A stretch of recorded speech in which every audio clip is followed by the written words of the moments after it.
नमस्कार मित्रांनो, माझं नाव आकाश अंबा दसगट आहे. आत्ताच प्रसिद्ध झालेल्या MSF भरतीच्या फिजिकलसाठी SRPF ग्रुप 1ला पहिल्या लिस्टमध्ये माझं नाव असल्यामुळं मला बरेच असे म्हणजे माझं फिजिकल 20 तारखेला कंप्लीट झालेलं आहे. तर त्यानिमित्त मला बरेच असे कॉल आले मित्रांचे की भावा तुझं 20 तारखेला ग्राउंड कंप्लीट झालेलं आहे, तर त्याच्याविषयी थोडी प्रोसेस आम्हाला सांगशील का? तर हा व्हिडिओ नक्की त्यांच्यासाठीच घेऊन आलेलो आहे.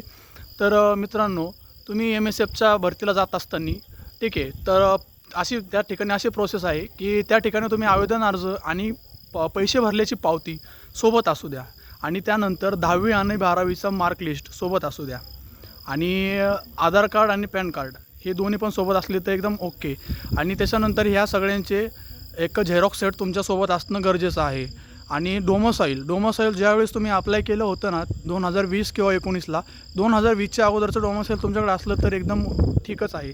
आणि त्याच्यानंतर हे चेक झाल्यानंतर तुम्हाला चेस्ट, वेट आणि हाईटसाठी घेतलं जातं.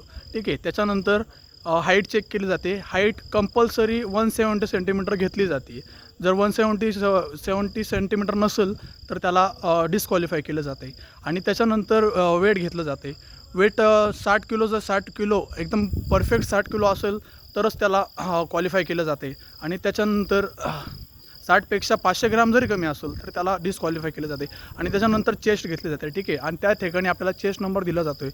आणि त्याच्यानंतर आपल्याला चेस्ट नंबर दिल्यानंतर आपल्याला ग्राउंडमध्ये नेतात आहे. आणि मित्रांनो, तुम्हाला एकच सांगायचं आहे, जेव्हा तुम्हाला ग्राउंडमध्ये नेतं आहे त्या ठिकाणी आपल्याला 250 ते 300 मीटर एक स्टार्टिंग पॉईंट आपल्याला ग्राउंडमध्ये आहे. आणि त्याच्यानंतर रोडवर आहे. तर रोडवर असताना त्या ठिकाणी 2-3 चढ आहे SRPFला. तर तुमची प्रॅक्टिस एवढी परफेक्ट असली पाहिजे की चढावर तुम्हाला कुठल्याही परिस्थितीत त्यांना तुमचा टायमिंग एकदम परफेक्ट आला पाहिजेत. ठीक आहे. तर याविषयी माहिती अजून काय पाहिजे असेल तर मला नक्कीच कमेंट करा. धन्यवाद. जय हिंद, जय महाराष्ट्र.